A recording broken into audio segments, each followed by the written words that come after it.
reason I didn't report it or anything is because I knew the person who had her, and I didn't want them to run away with her. And as soon as they thought anything was going on, they just kind of vanished. So I'm just worried about, like where they're at, what they're doing with her at this point in time. So you do know who has her? Yeah. Can you tell us who that is, or you don't? I can't release anything further about that. This evening, we received information that led TBI agents and Sullivan County detectives to a property belonging to a family member of Evelyn's mother in the 500 block of Muddy Creek Road in Blumpville. During the search, investigators discovered human remains believed to be those of a 15-month-old girl. Hey guys, welcome back to Tiffany Tells All. Today I want to talk about a story that hit extremely close to home. It was the story of Evelyn Boswell. It happened in Blumpville, Tennessee. This happened about 20 minutes from where I live. It made national news. It was on Oxygen. It was on Insider. It was all over. It was a huge case. Evelyn was the 15-month-old daughter of Megan Boswell and Ethan Perry. So I'm going to be reading from these papers. I made a timeline of everything from, the start of the case until now. So I'm going to be going up and down. Megan was 18 years old when this happened. Her mother, she has a few profiles on Facebook. Nobody really knows why. She has about 3 different ones. They each have different names and different information, and it's just been it's really odd. They believe that Evelyn was conceived in November of 2018. So people are asking what happened to her. Her disappearance engulfed so many different people and all across the country. Everybody's asking why it took 2 months for her mom to even report her missing. Where was she at? What happened? Who had her? A lot of times Evelyn gave conflicting stories and they were just totally wrong. They changed so many times when she talked to the police officers. They said they had never seen nothing like it. So Megan first told investigators that Evelyn was with her father, but they figured out her father was stationed in Louisiana in the Army in active duty, so that was not true at all. So in February of 2020, investigators contacted Megan, and she tried to tell them that she didn't want anybody to know where Evelyn was at because she was afraid that whoever had her, that she knew, that she trusted with them, but they would take off with her, and it was just the craziest stories from there on. Megan later told investigators and police that her mom, Angela Boswell, had Evelyn camping in Mendota, Virginia. And Mendota is a very small town here in Virginia. They searched that up and down. They proved that to be a lie. So February 19th, 2020, the TBI issued an Amber Alert for 15-month-old Evelyn. She was reported missing on February 18th. She had not been seen since December 2019. Her grandfather launched an investigation by calling the Department of Child Services. On February 20th, 2020, the TBI released another photograph of Evelyn. They were just hoping to reach a lot more people. So the next day, February 21st, 2020, the TBI reported that investigators were seeking information about a gray BMW and that the individuals traveling in it were connected to Evelyn. So the sheriff said that he got one report that Evelyn was last seen December 10th or 11th by a babysitter, but they proved that to also be wrong. They thought it was more on the timeline of December 26th. So officials said that Evelyn's parents, Megan and Ethan, were both involved with the investigation, but Perry, like I said, Perry was stationed in Louisiana, so he had no idea what was even going on. For all he knew, Evelyn was just home with Megan. And, the sheriff was getting all kinds of mixed information, but they truly believed that she was alive. So as of February 21st, the TBI had over 300 leads and tips coming in, and they actually had to hire more workers to keep up with all the tips. It's very hard. Can you tell me how you were feeling? I just want her back. That's all I want. Are you feeling worried or anything along those lines? Yeah. Can you tell me about that at all? Well, the reason I didn't report it or anything is because I knew the person who had her, and I didn't want them to run away with her. And as soon as they thought anything was going on, they just kind of vanished. Mm-hmm. So I'm just worried about, like where they're at, what they're doing with her at this point in time. So you do know who has her? You do. Can you tell us who that is, or you don't? I can't release anything further about that. I'm sure they will at the press conference, but further than that, I can't say anything. Mm-hmm. And so you do know who has her. Are you worried about her safety? Well, now I am, because they won't answer phone calls. They've just kind of disappeared. What is it like to? I'm assuming that you trusted this person. How has this trust been broken? What's been going on with that? It has definitely been broken after this. Have you spoken to her father at all during this process? Are you having any support from No. him or from your family? Yeah, my grandma's very supportive. She always is. That's good. But you haven't spoken to him at all? Mm-mm. When was the last time you saw her? In December. So on the night of February 21st, so it was several hours after Megan spoke to a news outlet here in the area, the TBI announced that the vehicle that was wanting the connection to Evelyn had actually been found in Wilkes County, North Carolina. I don't know if I'm saying that right, but that's where they found the gray BMW that was missing. They actually reported that two people, Angela Boswell and William McLeod, which was Angela's boyfriend, were arrested in connection to the vehicle for theft over $2,500. So on February 22nd, 2020, the TBI announced on social media that the search for Evelyn was continued. A petition called Evelyns Law was launched and addressed to the Tennessee State Senate. It asked lawmakers to craft a law making it illegal for parents to wait longer than 24 to 72 hours to report a child missing, which I think is insane, because why would you wait that long to even report a child missing? It's not like it's an adult. It's a child.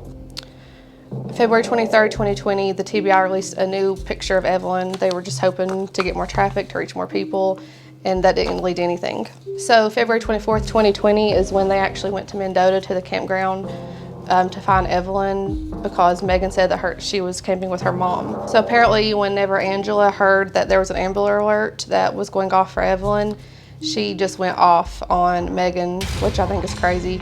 But if you think about it, it seems like Megan was just trying to pin all this on her mom, so I can see why she was probably going off on her. So on February 25th, 2020, a news site here in the area actually reached out to Megan to see if she would do a polygraph test, and she said that she couldn't do it because she was pregnant, and that's like a red flag right there. So this day they actually had Megan in the jail. They were holding her for giving false information about Evelyn. So on February 26, 2020, they actually launched a search in Wilkes County, North Carolina. They said that the land near where the BMW was found actually was owned by Boswell's family. So they started searching there. There was ponds, but it actually didn't lead to anything. So on February 27, 2020, William McLeod's his mom said that William and Angela came to her to ask for some money, and that when they came by to see her that their feet were soaking wet. And I just think that's kind of odd, because it makes you think that they had been in a pond or a body of water with Evelyn. I just don't know. On February 28th, 2020, there was a mobile home that they got a tip, and they actually went to go search in the home, and a man that lived in the area said that he's seen people digging up soft ground, which people were thinking they may have found a body that day, but unfortunately they didn't. So at this time they had received over 770 tips on the case. On March 2nd, 2020, Megan appeared in court before a judge. She was charged with false reporting.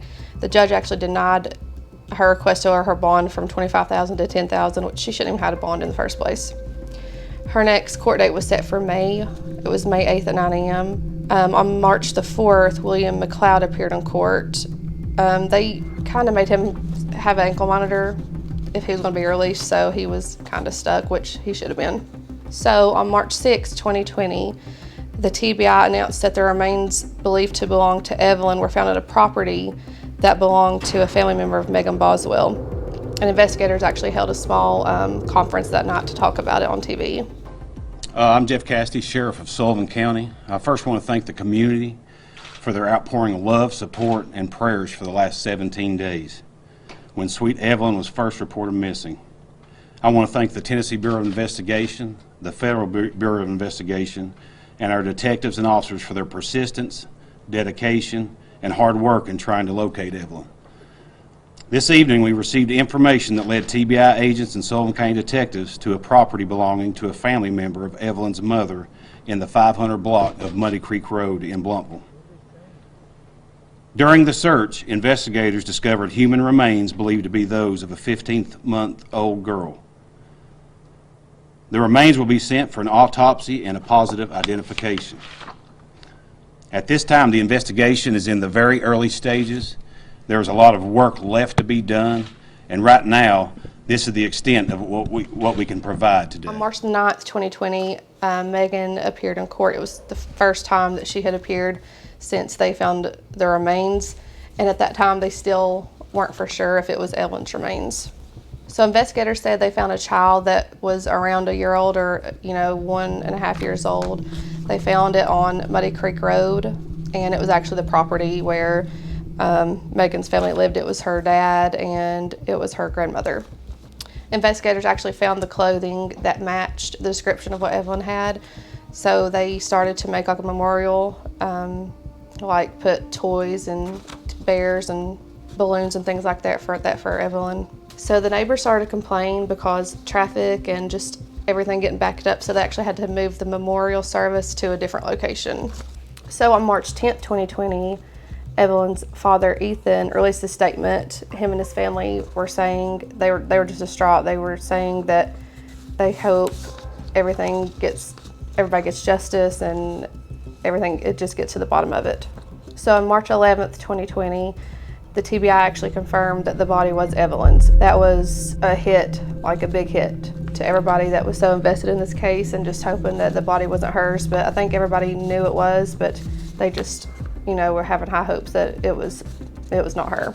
So on March 12th, 2020, the next day after it was confirmed that it was her, Megan and all the family were saying how such grief they were, and it was just so crazy because everybody knew deep down that they had to have something to do with it, and they just acted totally clueless as to what happened.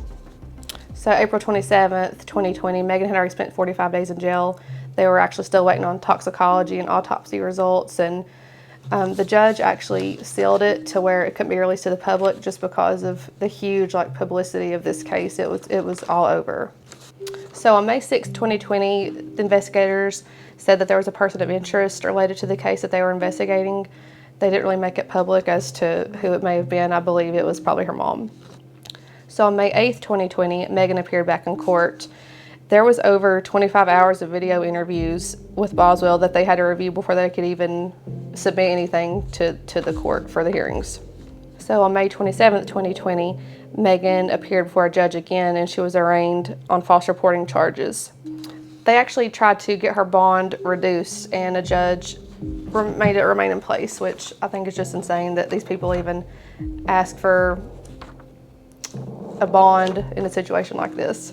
So on July 31st, 2020, I actually watched her appear on video for the judge, and it was just, she just had no remorse, and it was like she didn't even have a kid that had just been confirmed dead. It was crazy. So on August 19th, 2020, she was actually indicted on 19 counts. It was including 2 counts of felony murder. Some things also included were aggravated child abuse, aggravated child neglect, tampering with evidence, abuse of a corpse, failure to report a death under suspicious, unusual or unnatural circumstances, 12 counts of false reports. It was insane. She's actually still held on a $1 million bond. She shouldn't have a bond.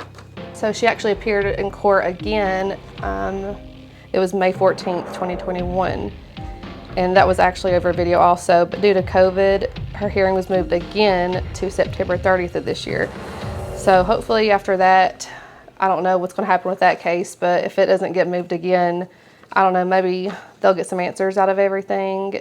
It just blows my mind that something like this happens so close to home, and it's just, I don't know, I follow it so close, and I know a lot of other people do too. So maybe at that point, I don't know, we'll see. Let me know your thoughts in the comments, subscribe, let me know what you want to see next.